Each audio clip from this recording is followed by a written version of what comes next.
To channel mothers corner. അപ്പോൾ ഇന്നത്തെ വീഡിയോയ്ക്കായിട്ട് ഞാൻ പറയാൻ പോകുന്നതെന്ന് പറഞ്ഞു കഴിഞ്ഞാൽ കുറച്ച് വ്യത്യസ്തമായ ഒരു ടോപ്പിക്കാണ്. ചിലപ്പോൾ ഈ കാര്യം എല്ലാവർക്കും ഒരുപോലെ അംഗീകരിക്കാൻ കഴിയുന്ന ഒന്നാകണമെന്നില്ല. പക്ഷെ ഞാൻ ഈ വീഡിയോ ചെയ്യാൻ ഉദ്ദേശിക്കുന്നത് എന്താണെന്ന് വെച്ച് കഴിഞ്ഞാൽ, ഞാൻ ഈ വീഡിയോ ചെയ്യുന്നതിൽ നിന്നും ആർക്കെങ്കിലും ഒരാൾക്ക് ഒരു തീരുമാനം എടുക്കാൻ കഴിഞ്ഞ് അവർക്ക് ഒരു കുഞ്ഞിനെ ലഭിക്കുകയാണ് എന്നുണ്ടെങ്കിൽ ഒരു എന്താ പറയുക 1 മില്യൺ വ്യൂ കിട്ടിയതിന് തുല്യമാണ് എനിക്ക്. അപ്പോ കുറെ പേര് എന്നോട് പറഞ്ഞു, ചേച്ചി ഈ ഡോണറിനെ കുറിച്ചുള്ള അഭിപ്രായം എന്താ ചേച്ചിയുടെ? ഡോണറിനെ വെച്ച് ഒരു കുഞ്ഞിനെ അല്ലെങ്കിൽ ഒരു ട്രീറ്റ്മെന്റ് നടത്തുന്നതിനോട് ചേച്ചിയുടെ അഭിപ്രായം എന്താണെന്ന് കുറെ പേര് എന്നോട് ചോദിച്ചു.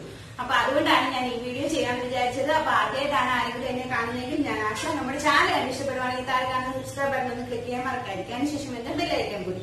അപ്പോ നമ്മള് ഡോണറിനെ വെച്ച് ഒരു IVF അല്ലെങ്കിൽ IUI ചെയ്യുക എന്ന് പറയുന്നത് വളരെയധികം പ്രതിസന്ധികൾ ഉള്ളതാണ്. എന്ന് പറഞ്ഞു കഴിഞ്ഞാൽ നമ്മുടെ വളരെയധികം ടെസ്റ്റുകൾ ചെയ്തതിന് ശേഷം നന്നായിട്ട് നോക്കി ഡിസൈഡ് ചെയ്തതിന് ശേഷം മാത്രം ചെയ്യുന്ന ഒരു പ്രൊസീജിയർ ആണ് ഈ ഡോണർ വെച്ചുള്ള ഒരു സൈക്കിൾ എന്ന് പറയുന്നത്.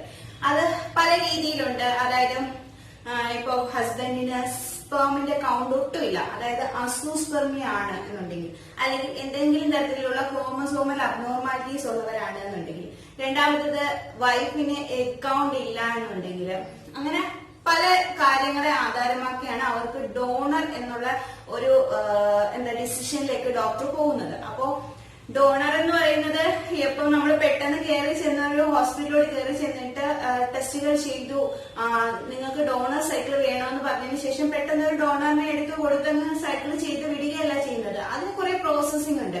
അതായത് നമ്മൾ സാധാരണ നമ്മളുടെ ഓൺ സൈക്കിൾ വെച്ച്, അതായത് സ്വന്തം എഗ്ഗും സ്വന്തം സ്പേമും വെച്ച് ഒരു കുഞ്ഞിനെ ഉൽപ്പാദിപ്പിക്കുന്നതിന് അല്ലെങ്കിൽ കുഞ്ഞ് ആ ഒരു സൈക്കിളിന് വളരെ കുറച്ച് ഫോർമാലിറ്റീസേ ഉള്ളൂ. ഹസ്ബൻഡിന്റെയും വൈഫിന്റെയും ഒരു എന്താ പറയുക കൗൺസിലിംഗ്, ഒരു സമ്മതം, ഇതൊക്കെ ഇത്രയും മതി. പക്ഷെ ഡോണർ സൈക്കിൾ എന്ന് പറഞ്ഞു കഴിഞ്ഞാൽ അത് ചെയ്യാന്ന് പറയുന്നത് ആദ്യം തന്നെ ഗവൺമെന്റിന്റെ ലോ അനുസരിച്ചുള്ള കുറെ സംഭവങ്ങളുണ്ട്.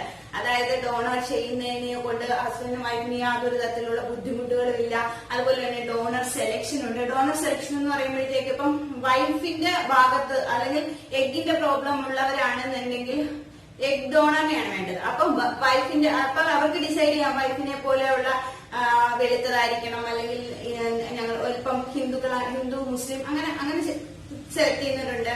അതുപോലെ തന്നെ എന്താ മുടിയുടെ കളറ്, കണ്ണിന്റെ കളറ്, ഇത് എഡ്യൂക്കേഷൻ നോക്കുന്നവരുണ്ട്. അപ്പൊ അങ്ങനെ പല രീതി നോക്കിയാണ് എഗ്ഗാണെങ്കിൽ സ്പേം ആണെങ്കിൽ രണ്ടും അവർക്ക് ഡിസൈഡ് ചെയ്യാം. ബ്ലഡ് ഗ്രൂപ്പ് ഒരുപോലത്തെ ആയിരിക്കണം. പലരും സ്പേം ആണെന്നുണ്ടെങ്കിൽ ഹസ്ബൻഡിന്റെ അതേ ബ്ലഡ് ഗ്രൂപ്പിലുള്ള ഒരാളായിരിക്കണം, ഹസ്ബൻഡിന്റെ അത്ര ഹൈറ്റ് വേണം, കളർ വേണം, അങ്ങനെയൊക്കെ നോക്കും. ഒരുപാട് കാര്യങ്ങളിലൂടെ നമ്മള് ഡോണർ സെലക്ഷൻ ഉണ്ട്.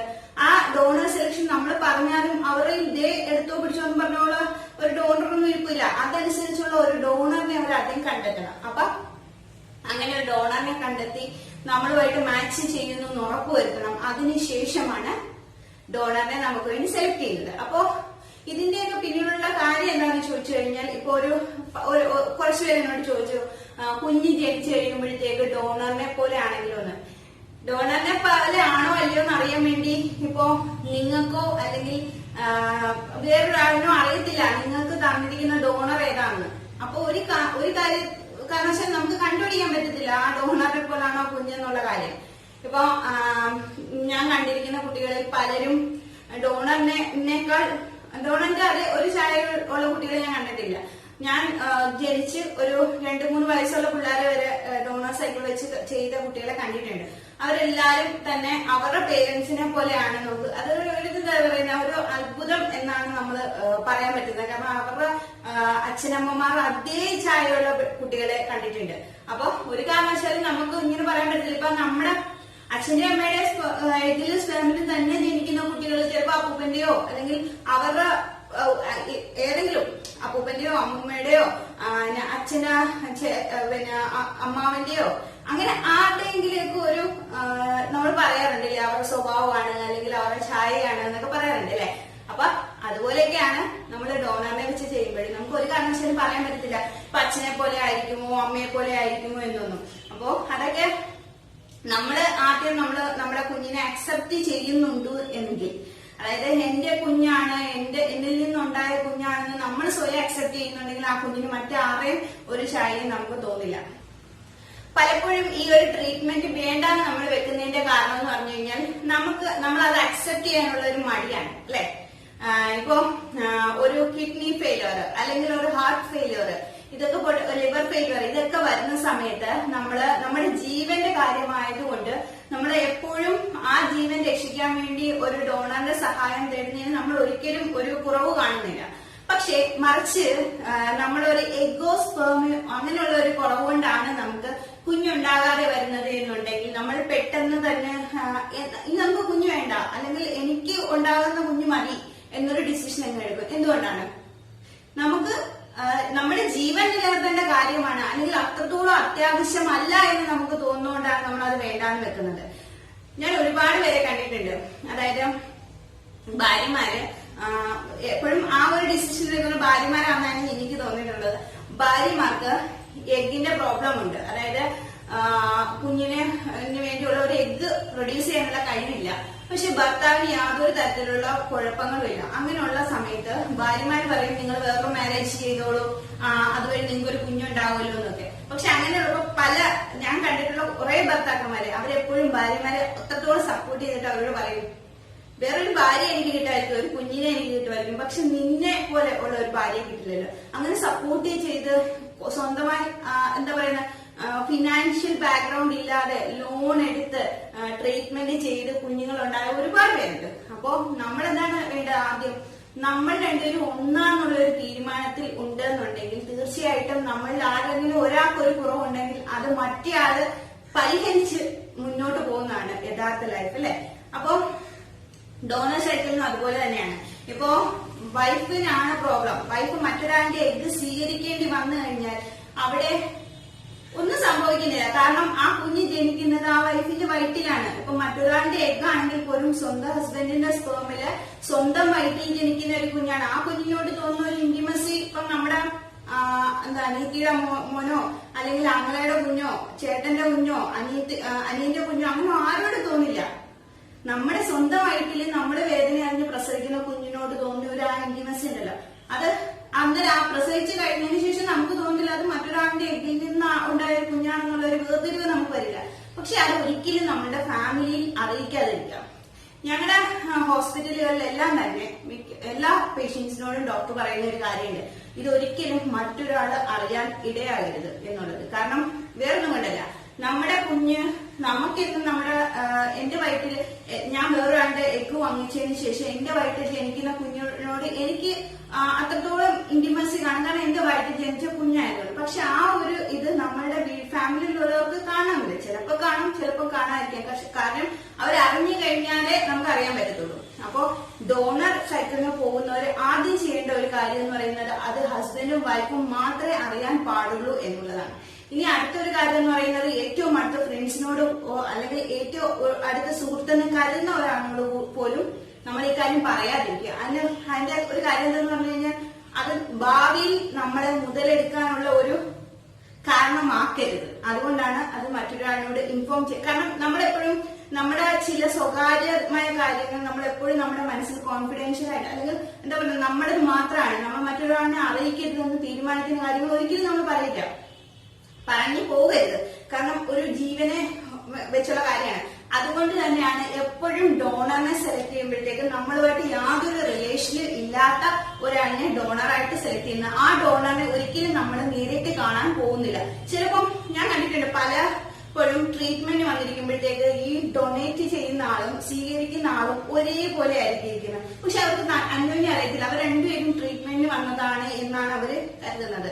അപ്പോ എപ്പോഴും അങ്ങനെയാണ് നമ്മുടെ ഹോസ്പിറ്റലുകളിലെ ട്രീറ്റ്മെന്റ് മുന്നോട്ട് കൊണ്ടുപോകുന്നത്. കാരണം ഒരിക്കലും ആ സ്വീകരിക്കുന്ന ആളോ അല്ലെങ്കിൽ കൊടുക്കുന്ന ആളോ പരസ്പരം അറിയാൻ പാടില്ല. കാരണം ഫ്യൂച്ചറിൽ അവർ തമ്മിൽ ഒരു റിലേഷൻ ഉണ്ടാകാൻ പാടില്ല എന്നുള്ളത് കൊണ്ടാണ്. ഇപ്പം സ്പേമിനാണെങ്കിൽ ശരിക്കും പറഞ്ഞു കഴിഞ്ഞാൽ അങ്ങനെയുള്ള യാതൊരുന്നില്ല. എഗ്ഗ് ആകുമ്പോഴത്തേക്ക് പിന്നെയും ഹോസ്പിറ്റലിൽ വന്ന് എഗ്ഗ് കൊടുക്കേണ്ടത് കൊണ്ട് ആ ഡോണർ ഹോസ്പിറ്റലിൽ വരുന്നുണ്ട്. പക്ഷെ സ്പേമിന്റെ കാര്യത്തിൽ എന്ന് പറഞ്ഞാൽ തികച്ചും എന്താ പറയുക ഒട്ടും അറിയാൻ പറ്റാത്ത ഒരാളായിരിക്കും. കാര്യം നമ്മുടെ ബ്ലഡ് ബാങ്ക് ഒക്കെ പോലെ തന്നെ സ്പേം ബാങ്കുകളുണ്ട്.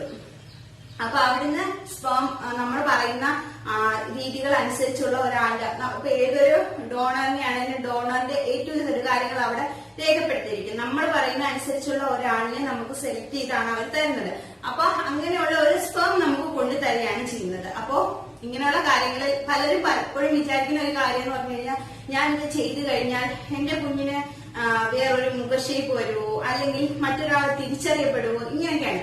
പക്ഷെ എങ്ങനെയൊക്കെയാണെങ്കിലും ശരി, ഒരമ്മയും അച്ഛനും ചേർന്ന് കൊടുക്കുന്നതാകുമ്പോഴത്തേക്ക് അവരുടെ ഹാഫ് ഓഫ് ഇതായിരിക്കും വരുന്നത്. ഇപ്പം എന്തായാലും ഒരു ഹസ്ബൻഡിനാണ് കുഴപ്പമെങ്കിൽ സ്വന്തം ഭാര്യയുടെ ഉദരത്തിൽ ജനിക്കുന്ന കുഞ്ഞ്, അത് ജനിക്കുന്ന ആ സമയം മുതൽ, അതായത് ഉദരത്തിൽ വളരാൻ തുടങ്ങുന്ന ആ സമയം മുതൽ അവളുടെ അച്ഛൻ ഈ ആളാണ്. അതായത് ആ കുഞ്ഞിന്റെ അച്ഛൻ ആയ ആളിനെ ഒരിക്കലും നമുക്ക് ചേഞ്ച് ചെയ്യാൻ പറ്റത്തില്ല. അതായത് സ്പേം കൊടുത്താലല്ല, സ്വന്തം അമ്മയുടെ അടുത്തിരുന്ന് കുഞ്ഞിനെ ആ ഉദരത്തിൽ കിടക്കുന്ന സമയം മുതൽ മോന്റെ അച്ഛനാണ്, അല്ലെങ്കിൽ മോടെ അച്ഛനാണ്, വാവയുടെ അച്ഛനാണ്, അല്ലെങ്കിൽ അച്ഛൻ പറയുന്ന അങ്ങനെയുള്ള കാര്യങ്ങൾ കേട്ടാണ് ആ കുഞ്ഞ് വളരുന്നത്. അല്ലാതെ ഒരിക്കലും കുഞ്ഞ് എന്താ പറയുക അതിന്റെ അച്ഛനെ തേടി പോകത്തൊന്നുമില്ല. അപ്പൊ അതൊക്കെയാണ് പലരുടെയും തെറ്റിദ്ധാരണ. ശരിക്കും പറഞ്ഞു കഴിഞ്ഞാൽ ഒരു ഹസ്ബൻഡും വൈഫിനും കുഞ്ഞില്ലാതിരിക്കുമ്പോഴേ മറ്റുള്ളവര് എന്തുകൊണ്ടാകുന്നില്ല എന്നുള്ള ഒരു ചോദ്യം വരുന്നുള്ളൂ. ഞാൻ കണ്ടിട്ടുള്ള പലപ്പോഴും ഹസ്ബൻഡുമാർക്ക് എന്തെങ്കിലും പ്രശ്നം ഉണ്ടെങ്കിൽ പോലും പലപ്പോഴും കുറ്റപ്പെടുത്തപ്പെടുന്നത് ഭാര്യമാരാണ് അല്ലെ. അപ്പം എന്താ ഹസ്ബൻഡിന് എന്തെങ്കിലും പ്രശ്നമുണ്ട് എന്നുണ്ടെങ്കിലും ആ ഒരു മാനസിക സമ്മർദ്ദം അനുഭവിക്കുന്ന ഭാര്യയുടെ വിഷമം മാറ്റാൻ വേണ്ടി ഇത് ഡോണർ സ്പേമിന് പോയി ഈ ഒരു കുഞ്ഞുണ്ടാകാൻ വേണ്ടി ശ്രമിക്കുന്ന ഒരുപാട് ഭർത്താക്കന്മാരുണ്ട്, ഭാര്യ അത്രത്തോളം സ്നേഹിക്കുന്ന ഭർത്താക്കന്മാര്. അപ്പൊ നിങ്ങള് അങ്ങനെയുള്ള എന്തെങ്കിലും ഒരു വിഷമമുണ്ട്, അല്ലെങ്കിൽ എന്റെ കുഞ്ഞല്ലാന്ന് ആരെങ്കിലും അറിയുവോ, അല്ലെങ്കിൽ എന്താ പറയുന്ന മറ്റുള്ള ഒരു വേറൊരാളുടെ ഛായ വരുവോ, അപ്പൊ ആൾക്കാരിനെ കളിയൊക്കെ, ഇങ്ങനെയുള്ള കാര്യങ്ങളൊക്കെ ചിന്തിച്ച് ഈ പറയുന്ന കാര്യങ്ങൾ ഒരു ഡിസിഷൻ എടുക്കാൻ പറ്റാതെ നിൽക്കുന്ന ആൾക്കാരാണെങ്കിൽ നിങ്ങൾ ചെയ്യുന്ന വളരെ ഒരു മണ്ടത്തരാണ്. പിന്നെ ഇതുപോലെ വേറൊരു സംഭവമുണ്ട്. അതായത് ഞാനൊരു എക്സാമ്പിൾ പറയാം. ഞാൻ വർക്ക് ചെയ്തിരുന്ന ഹോസ്പിറ്റലില് ഒരു നോർത്ത് ഇന്ത്യൻസ് ആണ്. അവര് 22 വയസ്സുള്ളപ്പോഴത്തേക്കും അവര് കല്യാണത്തിന് മുമ്പ് ലിവിങ് ടുഗദർ റിലേഷൻഷിപ്പ് ആയിരുന്നു. ആ സമയത്ത് അവർക്കൊരു പ്രഗ്നൻസി ആയിട്ട് അവര് കല്യാണത്തിന് മുമ്പായതുകൊണ്ട് അവര് ആ കുഞ്ഞിനെ കളഞ്ഞു. അതിനുശേഷം അവർ മാരേജ് കഴിഞ്ഞതിന് ശേഷം ഒരു 25, 26, 27 ആ ഏജ് ആണെന്ന് തോന്നുന്നു, എനിക്ക് കറക്റ്റ് ഓർമ്മയില്ല, പക്ഷെ വളരെ യങ്ങാണ്. ആ സമയത്ത് അവര് പ്രഗ്നൻസിക്ക് ട്രൈ ചെയ്തുകൊണ്ടിരുന്ന സമയത്ത് ആകുന്നില്ലാതെ വന്ന് അവസാനം അവർ ഹോസ്പിറ്റലിൽ വന്നു. കാരണം അവർക്ക് എന്തായാലും ഒരു പ്രാവശ്യം പ്രഗ്നൻസി ആയതാണല്ലോ, അവർക്കൊരു പ്രതീക്ഷയുണ്ട് കുറച്ചു നാൾ കഴിഞ്ഞ് സെറ്റിൽ ആയതിനു ശേഷം കുഞ്ഞൊക്കെ ആകും എന്നുള്ള ഒരു പ്രതീക്ഷയിലിരുന്നു. അപ്പൊ ആകാതെ വന്നപ്പോ ഒരു ഹോസ്പിറ്റലിൽ വന്ന ശേഷമാണ് അവരറിഞ്ഞത് അവർക്ക് ഒവേറിയൻ ഫെയിലിയർ ആയി. അതായത് അവർക്ക് ആ ഒരു ഏജിൽ തന്നെ എഗ് പ്രൊഡക്ഷൻ ഇല്ലാതായി. അപ്പൊ ഇനി അവർക്കൊരു കുഞ്ഞ് വേണം എന്നുണ്ടെങ്കിൽ അവർക്ക് ഡോണറിന് പോയേ പറ്റൂ. അപ്പം ആദ്യം വന്ന സമയത്ത് അവർ ഇതുപോലുള്ള ഒരു സംഭവം ഒന്നും പറഞ്ഞിട്ടില്ലായിരുന്നു. അതിനുശേഷം ഞാനും ആയിട്ട് നിന്ന സമയത്താണ് അവരിങ്ങനെ പറഞ്ഞത്, ഇങ്ങനെ ഒരു സംഭവം നടന്നിട്ടുണ്ട് ഡോക്ടർ, ഞങ്ങള് പറഞ്ഞില്ലായിരുന്നു എന്ന് ഡോക്ടറോട് പറയുന്നത്. അപ്പൊ ആ സമയത്ത് ഞാൻ അവിടെ ഉണ്ടായിരുന്നു. അപ്പൊ അവർക്ക് അന്നേരം ഉണ്ടായ ഒരു വിഷമം എന്ന് പറയുന്നത്, ഞാൻ ആ സമയത്ത് എനിക്കറിയില്ലായിരുന്നു എനിക്ക് ഇത്രയും ഒരു ചെറിയ പ്രായത്തിലെ എനിക്ക് ഇങ്ങനെ ഒരു ഇഷ്യൂ ഉണ്ടാവുമെന്ന്. പക്ഷെ എന്റെ ഭർത്താവ് വളരെയധികം സപ്പോർട്ടീവാണ്. കാരണം ഞങ്ങൾ രണ്ടുപേരും കൂടെ ഒന്നിച്ചെടുത്ത ഒരു ഡിസിഷന്റെ പേരിലാണ് അന്ന് ഞങ്ങൾ ആ പ്രഗ്നൻസി വേണ്ടാന്ന് വെച്ചത്. പക്ഷെ ഇപ്പോഴാണെങ്കിലും എന്റെ വയറ്റിൽ വളർന്ന കുഞ്ഞല്ലേ, അല്ലെങ്കിൽ എന്റെ വയറ്റിൽ ജനിക്കാൻ പോകുന്ന കുഞ്ഞല്ലേ, അതുകൊണ്ട് ഞങ്ങൾ ഹാപ്പിയാണ്.